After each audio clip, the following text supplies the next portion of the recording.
How best to say this?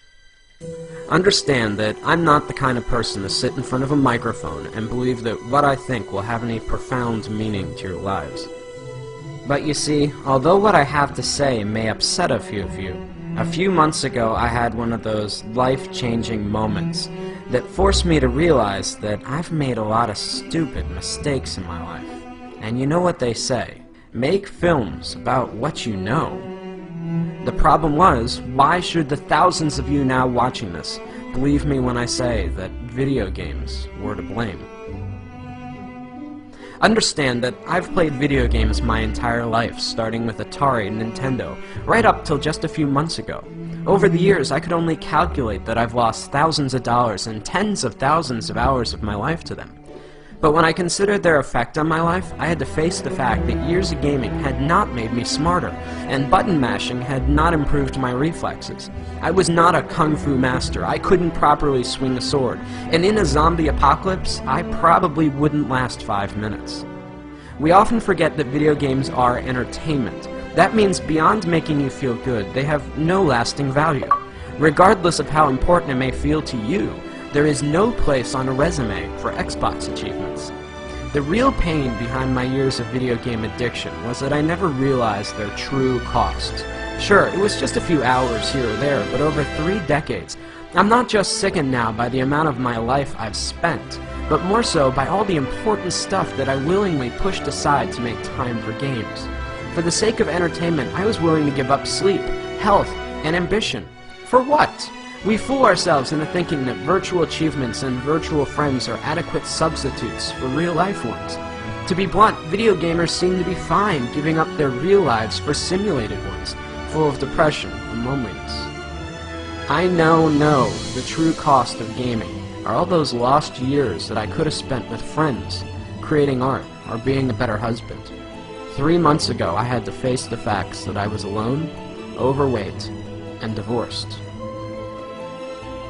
If there's a moral to this lecture, it's that as much as we may want one, life does not have continues. For much of my life, I was eager to trade away countless opportunities, friendships, and love for experiences that don't really exist. I guess what I'm saying is, it took me a long time to figure all this out, and along the way, I missed out on a lot of life. At the risk of sounding like an after-school special, don't allow something as stupid as video games consume the best years of your life at the expense of all the greatness you could achieve. Consider this my promise. That's a mistake I don't plan to make again.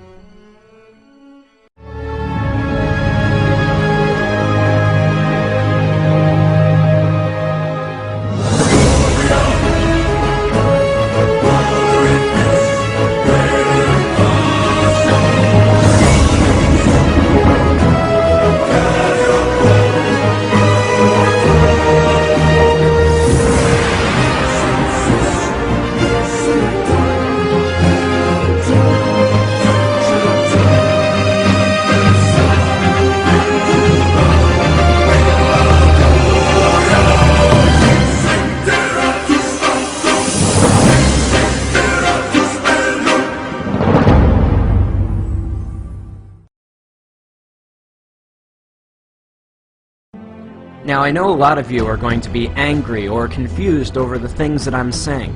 Call me whatever names you like, pretentious or not. Understand that while I don't hate video games or the people that make them, I'm still worried about their overwhelming negative effects that they've had on my generation. But halfway through animating this film, I came across a documentary about the Penny Arcade convention, and that's when it hit me. Healthy gamers do not dwell away on the games, but instead embrace the community. While there may not be value in the games themselves, anything that brings people together and builds communities that embrace who you really are can't be half bad. As I scan through the images of very different people, all united by a common interest, it gives me hope that something good may still come out of all this. We are the first generation forced to find a balance between letting technology improve our lives or risk allowing it to dominate us. In reality, does Warcraft or Facebook improve your social life, or are you sitting at home, alone? Either way, the only thing I know is that I'll never find out sitting alone in front of my TV, and neither will you. Whatever you choose, remember, in this game, you only get one life.